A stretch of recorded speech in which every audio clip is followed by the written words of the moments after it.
Hello everyone, welcome back to another video.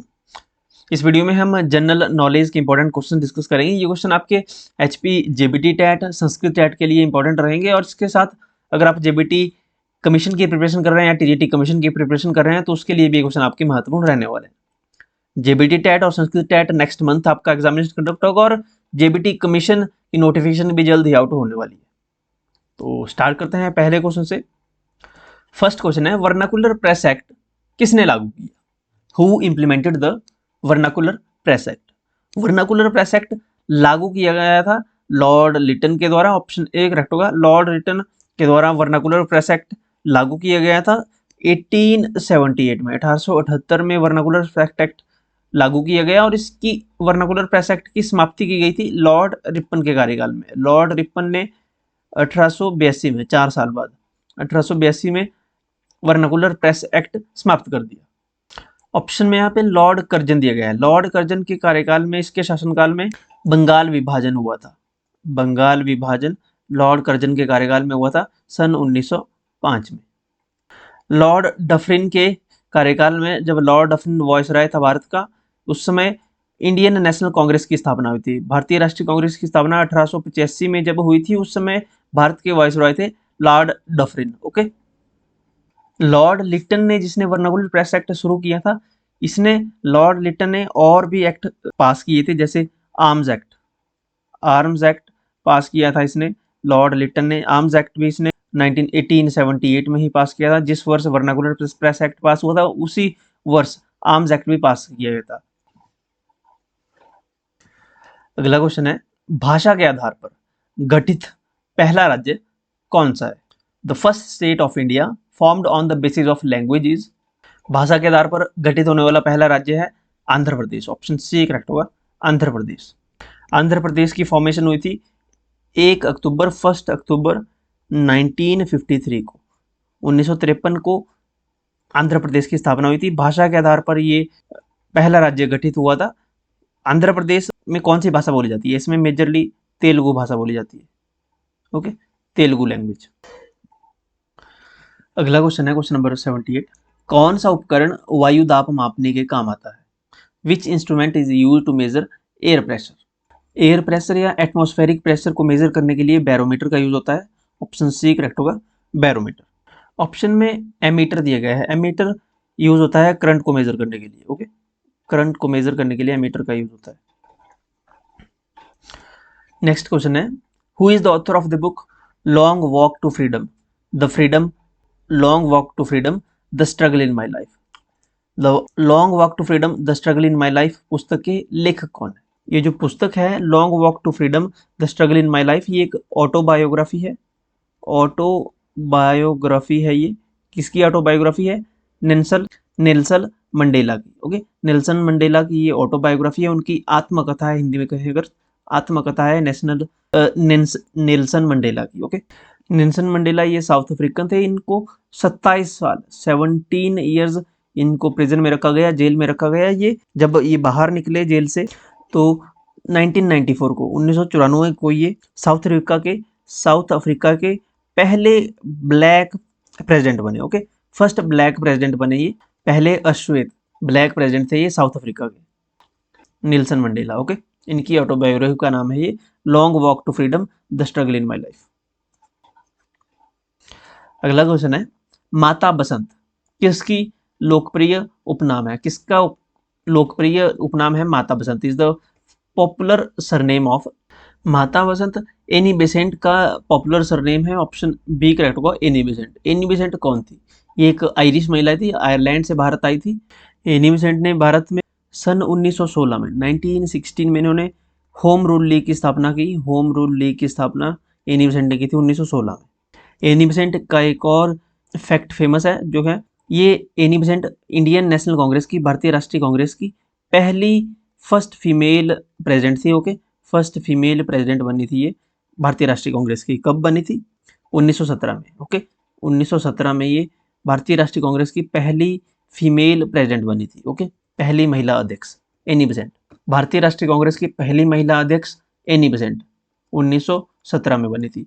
और भारतीय राष्ट्रीय कांग्रेस की, इंडियन नेशनल कांग्रेस की पहली भारतीय महिला, पहली भारतीय महिला प्रेसिडेंट कौन बनी थी? सरोजिनी नायडू। सरोजिनी नायडू सन 1925 में इंडियन नेशनल कांग्रेस की प्रेसिडेंट बनी थी। इन्होंने कानपुर अधिवेशन की अध्यक्षता की थी। कानपुर में अधिवेशन हुआ था, और जो एनी बेसेंट जब बनी थी 1917 में, उस समय कलकत्ता में अधिवेशन हुआ था। ओके, कलकत्ता अधिवेशन। अगला क्वेश्चन है क्वेश्चन नंबर 81। प्राचीन मेनाक पर्वत को अब क्या कहा जाता है? What is the ancient Mainak mountain now called? जो प्राचीन नाम था पर्वतों का मेनाक पर्वत, अब इन पर्वतों को क्या कहा जाता है? अब इन पर्वतों को सिवॉलिक हिल्स के नाम से, सिवॉलिक माउंटेन्स के नाम से जाना जाता है। ऑप्शन सी करेक्ट होगा, सिवॉलिक हिल्स। हिमाचल प्रदेश में सिवॉलिक हिल्स कहाँ स्थित है? किन किन डिस्ट्रिक्ट्स में है? सिवॉलिक हिल्स ये सबसे छोटी पहाड़ियाँ हैं हिमाचल प्रदेश में। सिवॉलिक हिल्स में आती हैं आपकी डिस्ट्रिक्ट बिलासपुर की पहाड़ियाँ। डिस्ट्रिक्ट बिलासपुर में है। हमीरपुर पूरा जाता है इसमें, सिवॉलिक हिल्स में। हमीरपुर, ऊना कंप्लीट, ऊना, जो भी छोटी छोटी पहाड़ियाँ हैं, जैसे सोलन का कुछ एरिया जाता है, ओके, कांगड़ा का कुछ एरिया आता है, मंडी का कुछ, लोअर मंडी, ओके, सिवॉलिक हिल्स में आती है। ये जो झांसकर रेंज है, यहाँ से क्वेश्चन आ जाता है। झांसकर रेंज है ये हिमाचल प्रदेश के किन्नौर को, हिमाचल प्रदेश के किन्नौर को तिब्बत से अलग करती है। ओके, तिब्बत चाइना से अलग करती है झांसकर रेंज। झांसकर रेंज तिब्बत और किन्नौर के बीच में है। ओके, झांसकर रेंज हिमाचल प्रदेश में कहाँ है? झांसकर रेंज हिमाचल प्रदेश के लाहौल स्पीति और किन्नौर में है। ओके, इनको ट्रांस हिमालयन रेंजेस भी कहा जाता है। अगला क्वेश्चन है, कहलोरी किस जिले की बोली है? Kahlori is the dialect of which state? Kahlori Kahlur की बोली है। कहलोरी कहाँ की बोली है? कहलूर की। कहलूर कहाँ का प्राचीन नाम था? कहलूर बिलासपुर का प्राचीन नाम था। ऑप्शन डी करेक्ट होगा, बिलासपुर। कहलूर रियासत की स्थापना सन 900 में, सन 900 एडी में बीरचंद ने की थी। ओके, बीरचंद ने कहलूर रियासत की स्थापना की थी। और बीरचंद की राजधानी कहाँ थी? कहलूर में। कहलूर में बीरचंद की राजधानी थी नैना देवी मंदिर के पास। और जो बिलासपुर में नैना देवी मंदिर है, नैना देवी जो टेम्पल है, उसका निर्माण भी वीरचंद ने ही किया था। ओके, वीरचंद ने ही नैना देवी मंदिर का निर्माण करवाया था, और नैना देवी मंदिर के पास ही इनकी कहलूर रियासत की राजधानी थी। अगला क्वेश्चन है, रॉरिक कला दीर्घा, where is Lord Roerich art gallery? Roerich art gallery पूरा नाम है निकोलस रॉरिक आर्ट गैलरी। ये कहाँ है? निकोलस रॉरिक आर्ट गैलरी ये डिस्ट्रिक्ट कुल्लू के नग्गर में है। ऑप्शन ए करेक्ट होगा, नग्गर में है निकोलस रॉरिक आर्ट गैलरी या रॉरिक आर्ट गैलरी। अंधेटा कहाँ है? अंधेटा कांगड़ा में है। अंधेटा के कांगड़ा के अंधेटा में कौन सी गैलरी है? यहाँ पे है शोभा सिंह आर्ट गैलरी। शोभा सिंह आर्ट गैलरी है यहाँ पे। ओके, शोभा सिंह आर्ट गैलरी अंधेटा में है। चंबा में कौन सी गैलरी है? चंबा में है, गैलरी कह लीजिए, म्यूजियम कह लीजिए, भूरी सिंह म्यूजियम। भूरी सिंह म्यूजियम कहाँ है? चंबा में। हमने कई बार डिस्कस किया। भूरी सिंह म्यूजियम की स्थापना कब हुई थी? 1908 एडी में। 1908 ईस्वी में भूरी सिंह म्यूजियम की स्थापना की थी। किसने करवाई थी? डॉक्टर भोगल थे ये एक, उनके नेतृत्व में भूरी सिंह म्यूजियम की स्थापना की थी। भूरी सिंह किसका नाम है? भूरी सिंह चंबा के राजा का नाम था। ओके, नेक्स्ट क्वेश्चन है, इंपॉर्टेंट क्वेश्चन है ये भी।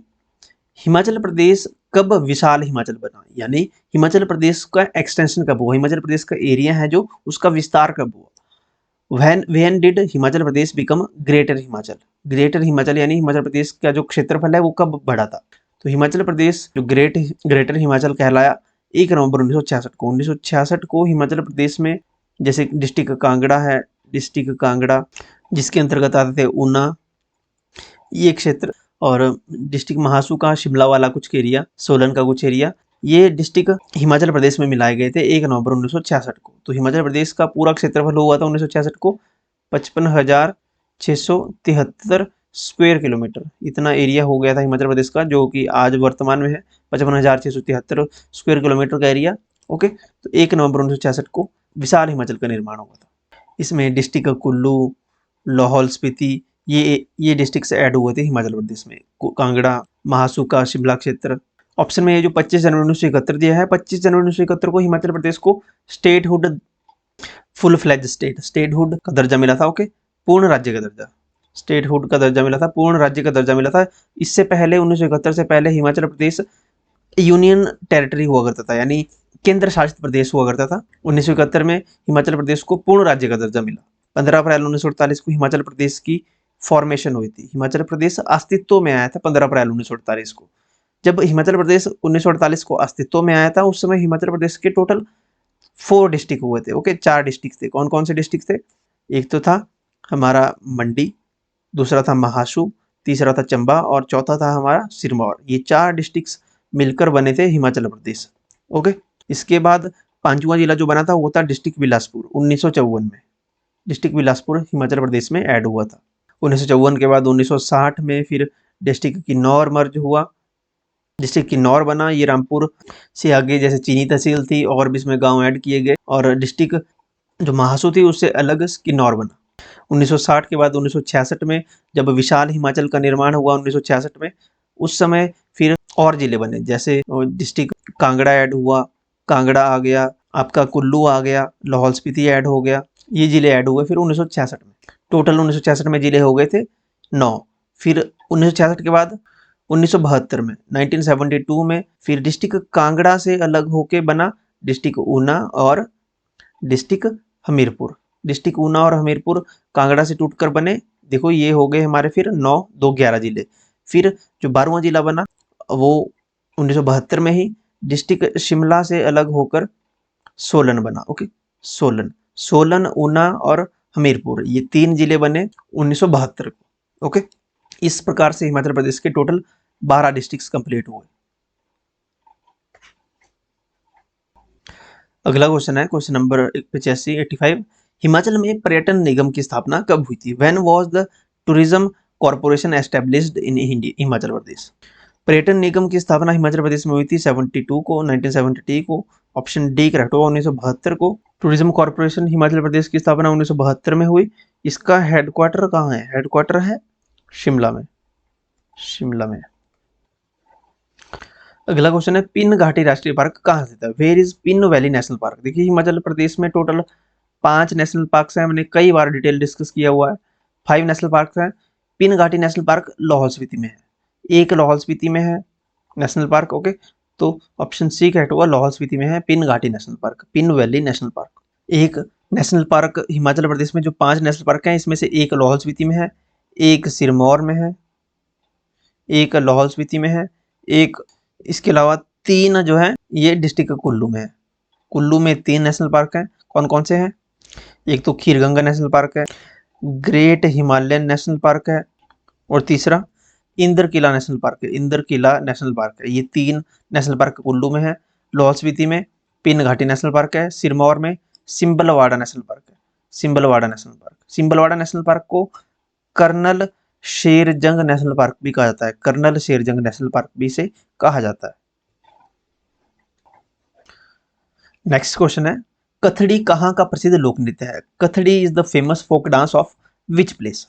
देखिए कथड़ी फोक डांस है डिस्ट्रिक्ट कुल्लू का। ऑप्शन सी करेक्ट होगा, डिस्ट्रिक्ट कुल्लू का फोक डांस है कथड़ी। अगर पूछा जाए कि किस प्रकार का ये लोक नृत्य है, फोक डांस है, तो ये वीर रस प्रधान डांस है। ओके, वीर रस प्रधान लोक नृत्य है ये। ओके, कुल्लू के अगर और हम फोक डांसेस की बात करें तो कुल्लू में कथड़ी के अलावा एक खड़ियातर है।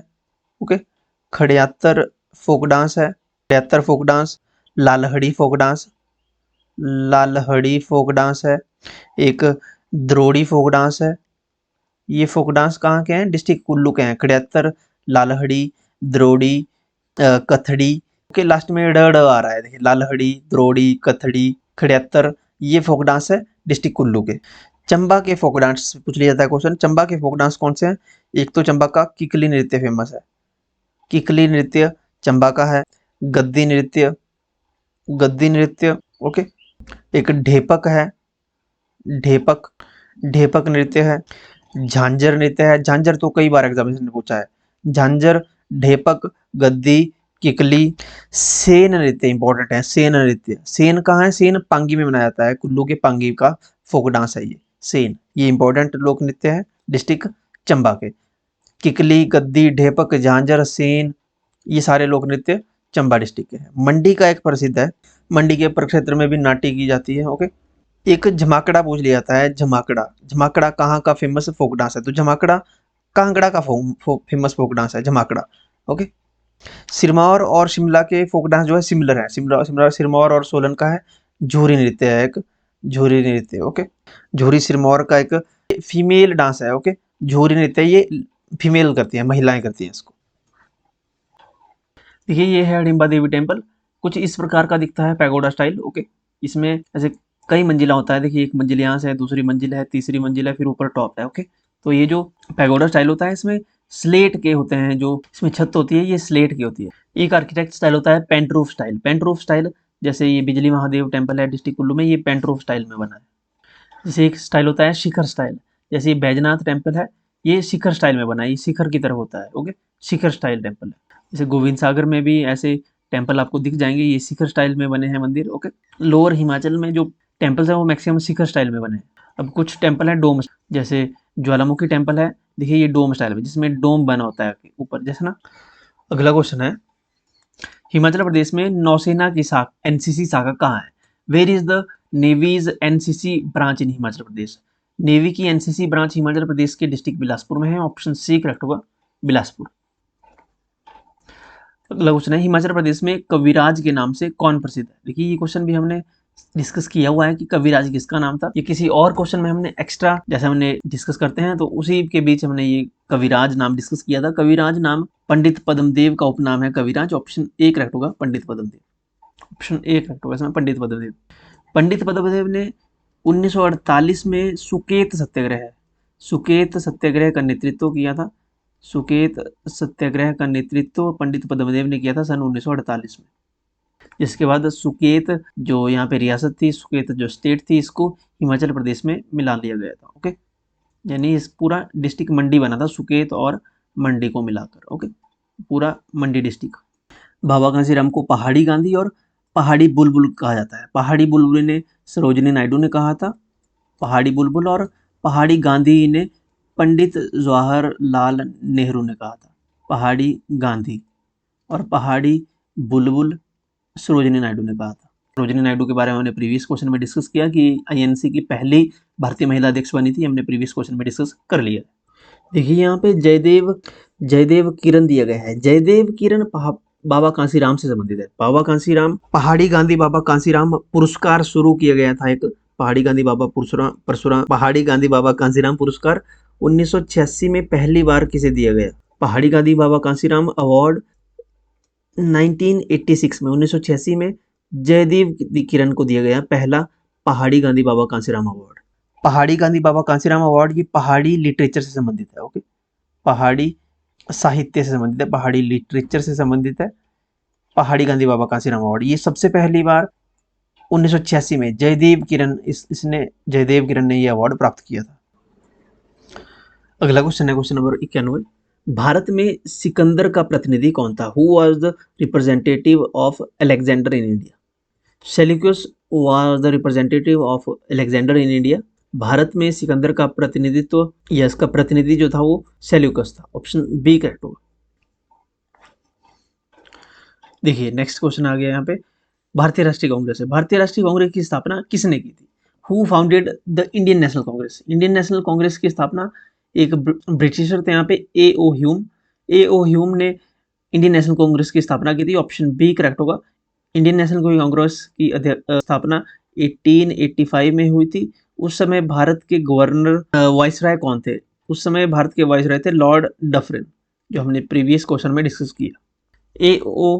ह्यूम ने आईएनसी की स्थापना की थी। 28 दिसंबर 1885 को पहला अधिवेशन हुआ था इंडियन नेशनल कांग्रेस का। कहाँ हुआ था? बम्बई में। ओके, बम्बई में पहला अधिवेशन हुआ था इंडियन नेशनल कांग्रेस का। किसने की थी अध्यक्षता? डब्ल्यू.सी. बनर्जी ने पहले इंडियन नेशनल कांग्रेस की अधिवेशन की अध्यक्षता की थी। स्थापना की थी इंडियन नेशनल कांग्रेस की ए.ओ. ह्यूम ने। हर वर्ष इंडियन नेशनल कांग्रेस का अधिवेशन होता था। दूसरा अधिवेशन 1886 में हुआ, दूसरा अधिवेशन कलकत्ता में हुआ था। तीसरा अधिवेशन 1887 को मद्रास में हुआ, जिसका नाम चेन्नई है। तीसरा मद्रास में हुआ, पहला बॉम्बे में, दूसरा कलकत्ता में, तीसरा मद्रास में। कलकत्ता अधिवेशन की स्थापना दादा भाई नारोजी ने की थी, और जो तीसरा अधिवेशन था 1887 को जो हुआ था, इसकी स्थापना की थी सैयद बदरुद्दीन तेयजवी ने। ओके, अगला क्वेश्चन है पिट्स इंडिया एक्ट कब पास हुआ था? When was Pitt's India act pass? Pitt's India act 1784 को पास हुआ था। Pitt's India act, option D correct होगा, 1784। अगला क्वेश्चन है उपराष्ट्रपति का कार्यकाल कितना होता है? What is the tenure of vice president? Vice president उपराष्ट्रपति का टेन्योर होता है 5 साल का, 5 ईयर्स का टेन्योर होता है उपराष्ट्रपति का। वाइस प्रेसिडेंट कौन है? वर्तमान में वाइस प्रेसिडेंट है जगदीप धनखड़ जी। जगदीप धनखड़ जी वाइस प्रेसिडेंट है, और जो वाइस प्रेसिडेंट होते हैं देश के, वही भारत के राज्यसभा के अध्यक्ष भी होते हैं। ओके, राज्यसभा के पदेन सभापति भी वाइस प्रेसिडेंट ही होते हैं। ओके, तो जगदीप धनखड़ वाइस प्रेसिडेंट है। राज्यसभा की बात की गई है संविधान के आर्टिकल 80 में। अगला क्वेश्चन है क्वेश्चन नंबर 95। भारत का पश्चिमोत्तर बिंदु कौन सा है? What is the western most point of India? तो अगर ऐसे देखें तो ईस्ट यहाँ पे, वेस्ट यहाँ पे है, नॉर्थ ऊपर कश्मीर जम्मू कश्मीर में है, और साउथ यहाँ पे नीचे केरला में है। तो हमें पूछा है वेस्टर्न पॉइंट कौन सा है, सबसे पश्चिमोत्तर बिंदु, western most point. Western most point है गुहार मोती। गुहार मोती जो प्लेस है ये वेस्टर्न मोस्ट पश्चिमोत्तर बिंदु है। ओके, ऑप्शन सी करेक्ट होगा, गुहार मोती। गुहार मोती गुजरात में है। ओके, अगर नॉर्दर्न पॉइंट की बात करें तो भारत का नॉर्दर्न पॉइंट है इंदिरा कोल। ओके, क्या नाम है? इंदिरा कोल। इंदिरा कोल नॉर्दर्न पॉइंट है। वेस्टर्न पॉइंट गुहार मोती गुजरात में। गुहार मोती गुजरात में। इंदिरा कोल जो नॉर्दर्न पॉइंट है ये कहाँ है? ये लद्दाख में है, यूनियन टेरिटरी में, LADAKH, लद्दाख में। ईस्टर्न पॉइंट कौन सा है? ईस्टर्न पॉइंट किबिथु अरुणाचल प्रदेश में है, ये ईस्टर्न पॉइंट है किबिथु। ओके, ईस्टर्न पॉइंट है। और सदर्न पॉइंट जो है वो है इंदिरा पॉइंट। इंदिरा पॉइंट ये सदर्न पॉइंट है साउथ में। Okay, southern most. Southern point कहाँ है इंदिरा पॉइंट? ये सदर्न पॉइंट है ग्रेट निकोबार में, अंडमान निकोबार आइलैंड में, ये ग्रेट निकोबार में है। ओके, ग्रेट निकोबार आइलैंड में है ये Indira point. Okay, southern point जो है। नेक्स्ट क्वेश्चन है समुद्र जल से नमक को अलग किया जाता है, यह विधि है। Salt is separated from sea water by the method of. तो इवेपोरेशन मेथड द्वारा, इवेपोरेशन मेथड द्वारा सॉल्ट को अलग किया जाता है सी वाटर से। देखिए समुद्र के साइड में ऐसी छोटी छोटी क्यारियां बनाई जाती हैं पानी की, जिसमें धूप के कारण जो पानी होता है वो इवेपोरेशन से उड़ जाता है और नीचे नमक बच जाता है। ओके, फिर नमक को फैक्ट्रीज में ले जाके उसको प्यूरिफाई किया जाता है और फिर नमक हमें खाने के लिए मिलता है। ओके, अगला क्वेश्चन है क्वेश्चन नंबर 97। चेचक नामक बीमारी किस विषाणु से होती है? Which virus causes smallpox? Smallpox हमें होता है वेरियोला वायरस से। Variola virus causes smallpox या चिकन पॉक्स जिसको बोलते हैं, variola virus. Option C correct होगा, वेरियोला वायरस। अगला क्वेश्चन है poverty and un British rule in India नामक पुस्तक किसने लिखी? Who wrote the book poverty and un British rule in India? Poverty and un British rule in India ये पुस्तक लिखी है दादा भाई नौरोजी ने। ऑप्शन डी करेक्ट होगा, दादा भाई नौरोजी। दादा भाई नौरोजी, दादा भाई नौरोजी का जो को ग्रेट ग्रैंड ओल्ड मैन के नाम से जाना जाता, ग्रेट ग्रैंड ओल्ड मैन। इनकी ये बुक है poverty and un British rule in India. इन्होंने एक थ्योरी दी थी ड्रेन ऑफ वेल्थ की। ओके, ड्रेन ऑफ वेल्थ की थ्योरी दी थी इन्होंने, ड्रेन ऑफ वेल्थ का सिद्धांत। अगला क्वेश्चन है भारत में पहली औद्योगिक नीति कब घोषित की गई? When was the first industrial policy announced in India? Bharat में पहली औद्योगिक नीति 1948 में अनाउंस की गई थी। ऑप्शन ए करेक्ट होगा, 1948 को। 6 अप्रैल 6 अप्रैल 1948 को फर्स्ट इंडस्ट्रियल पॉलिसी अनाउंस हुई थी भारत में। किसने इसकी अनाउंसमेंट की थी, किसने इसकी घोषणा की थी? तो उस समय केंद्रीय उद्योग एवं पूर्ति मंत्री थे श्यामा प्रसाद मुखर्जी। इन्होंने ये औद्योगिक नीति घोषित की थी, श्यामा प्रसाद मुखर्जी ने। ओके, श्यामा प्रसाद मुखर्जी।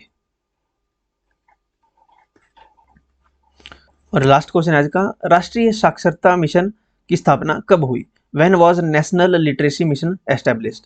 भारत में राष्ट्रीय साक्षरता मिशन की स्थापना 5 मई 1988 को, 1988 को। ऑप्शन बी करेक्ट होगा, 5 मई 1988 को नेशनल लिटरेसी मिशन एस्टेब्लिश हुआ था। इसकी स्थापना राजीव गांधी द्वारा की गई थी। ओके, राजीव गांधी के द्वारा।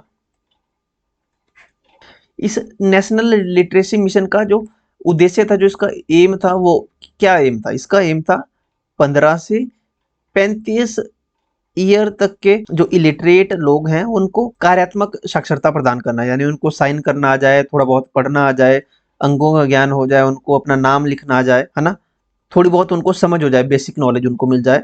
ये इस पॉलिसी का एम था, नेशनल लिटरेसी मिशन का। Okay, so that's it. I hope आपको ये वीडियो काफ़ी हेल्पफुल रहेगी आपके कम्पिटिटिव एग्जामिनेशन के लिए। जो टैट का एग्जामिनेशन है, कमीशन का एग्जामिनेशन है, ये सभी क्वेश्चन हमने डिटेल में डिस्कस कर लिए। आप हमसे जुड़ सकते हैं टेलीग्राम पे, व्हाट्सएप पे, इंस्टाग्राम पे। इन सभी के लिंक वीडियो की डिस्क्रिप्शन में मिल जाएंगे और फर्स्ट कमेंट में मिल जाएंगे। देखिए, अगर आपने अभी तक हमारे वीडियो देख लिया है तो चैनल को सब्सक्राइब कर लें। वीडियो को लाइक करके अपना फीडबैक आप कमेंट सेक्शन में लिख सकते हो। अपने दोस्तों के साथ वीडियो को शेयर कीजिए। Okay, thank you so much.